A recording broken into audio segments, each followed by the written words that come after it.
So GOA and other Second Amendment organizations just filed a brief arguing that the Supreme Court needs to take up the Duncan v. Bonta California magazine ban case and strike down magazine bans. So let's talk about this. But real quick before we jump into this video, if you think magazine bans are unconstitutional, go ahead and hit that like button and subscribe. I also want to give a shout out to one of the main supporters of the channel, which is USCCA. Through your membership, you get training, education, and self-defense liability protection. So if you carry a firearm, I highly recommend you take a look into USCCA, and I'll put a link to them down in the details section. So like I said in the intro, GOA has filed an amicus brief to the Supreme Court in the Duncan v. Bonta California magazine ban case. In the brief, GOA argues that it is finally time for the Supreme Court to take up the issue of magazine bans and prevent states from further instituting these types of bans. Now, for those of you not aware, Duncan v. Bonta, previously known as Duncan v. Becerra, involves the possession of so-called large capacity magazines in the state of California. California Penal Code Section 32310 bans the buying, selling, possession, etc. of magazines that hold more than 10 rounds by ordinary citizens in the state of California. This law was challenged in the Southern District of California, and District Court Judge Roger T. Benitez, or Saint Benitez, issued a ruling that found the law in California was a violation of the Second Amendment. This led to what is called Freedom Week in the state of California, where during a single week period of time, millions and millions of magazines were actually purchased and brought into the state of California and are currently in the possession of law-abiding gun owners in the state of California. The state of California obviously didn't like that. They didn't like the Benitez ruling, so they decided to appeal that decision up to the Ninth Circuit. This also resulted in a stay having to be issued by Judge Benitez on his own ruling. A 3-judge panel in the Ninth Circuit reviewed his decision and ultimately agreed with Judge Benitez. Well, after California lost once again at the 3-judge panel level, they decided to seek a rehearing en banc, which means a review by 11 judges in the Ninth Circuit. The en banc panel heard the case and issued a ruling finding that California's magazine ban does not violate the Second Amendment, since residents still have about 10-round magazines that they can use for self-defense. In reaching that decision, they used what is known as the Ninth Circuit's two-step approach, which really is a flawed type of analysis, and ultimately they found that under intermediate scrutiny, the law in the state of California was valid. That decision by the en banc panel led to the plaintiffs in Duncan filing a petition for Supreme Court review. In the petition, the plaintiffs in Duncan decided to actually bring forth two major issues to the Supreme Court. First, in their petition, they seek to have the Supreme Court address whether an outright magazine ban, which allows also for a retroactive confiscation component, is a violation of the Second Amendment. Second, whether a ban that requires people turn over their magazines to law enforcement, destroy them, or to potentially actually have to alter them, whether or not that is a governmental taking. And finally, the plaintiff seeks Supreme Court review of the Ninth Circuit's incorrect two-step analysis approach, which the Ninth Circuit frequently uses to uphold these types of Second Amendment violations. So that is the background surrounding the Duncan v. Bonta case. Now, let's take a look at some of the arguments that were made in the GOA brief. GOA makes three main arguments in their amicus brief.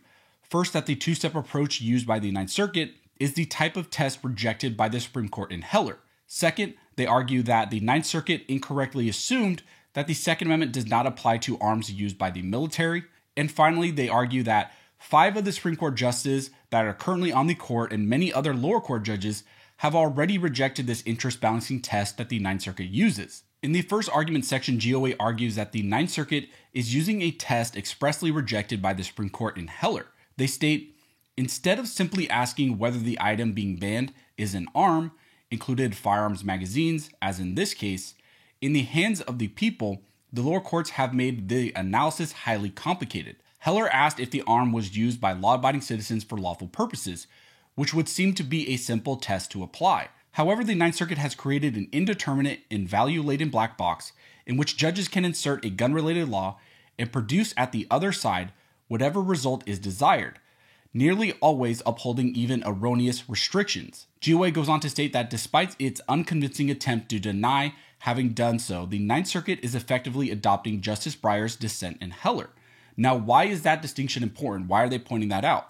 Well, because a dissent is not the precedent lower courts are supposed to follow, and that's not what they're bound by. They are bound by the majority opinion and the test outlined by the majority, which was Justice Scalia and his majority opinion in Heller.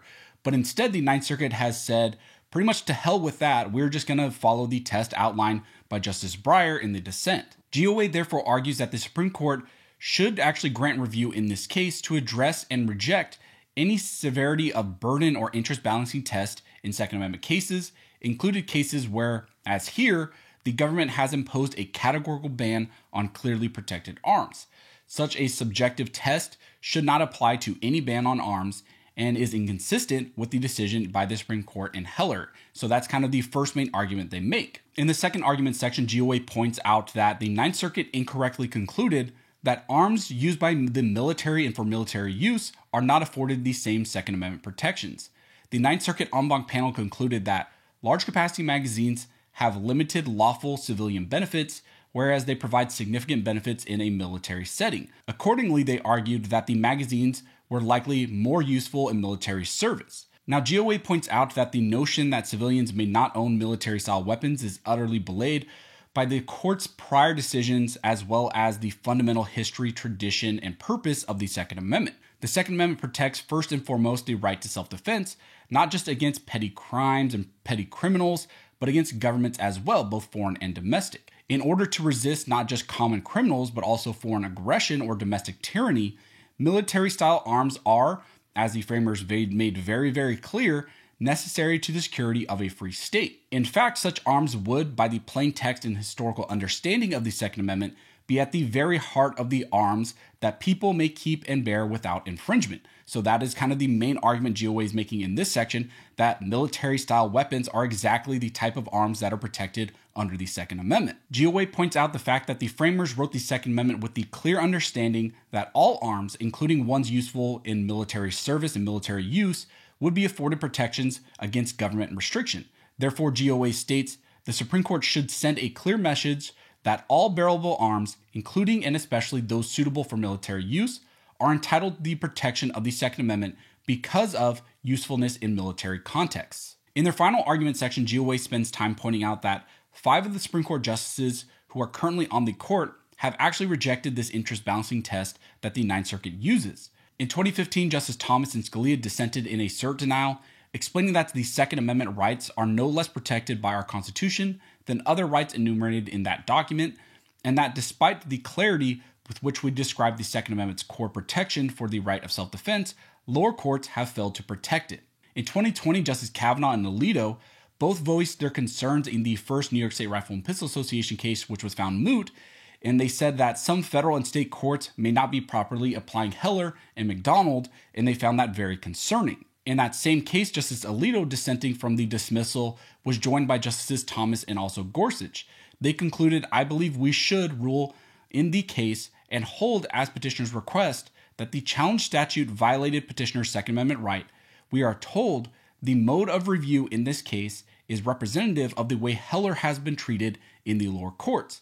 If that is true, there is cause for concern. Even Justice Roberts showed expressed concern of interest balancing in Heller, where he joined the majority opinion.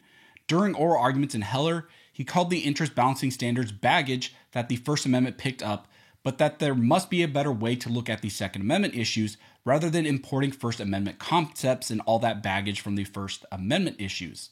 Based on the Supreme Court justices' concerns and expressed rejection of interest balancing, GOA argues that it is time the Supreme Court finally reject this analysis expressly and do it with this Ninth Circuit case, because the Ninth Circuit has been pretty much running amok by using this type of analysis. So that's just a quick breakdown of the main arguments made by GOA in their amicus brief, and that is them supporting why the Supreme Court needs to actually hear this Duncan v. Bonta California magazine ban case.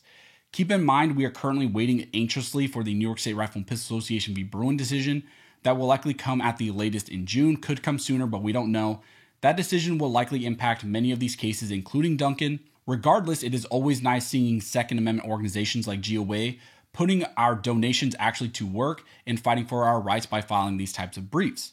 So if you guys have any questions, go ahead and comment down below and I'll try to answer the best of my ability. Also, if you like this video and like support the channel, one of the best ways to do that is to like, comment, and subscribe. All those things help to fuel the algorithm or fuel Al Gore's rhythm. It adds fuel to his jet, and it signals to YouTube that you guys see value in these videos and in this type of 2A news. Again, I want to thank everybody who likes, comments, subscribes, who hits the notification bell, who shares these videos. You guys are directly impacting these videos, impacting this channel, helping me to reach and educate more people than I could ever thought or do on my own. So thank you so much for all of your support. So as always, thank you all for watching.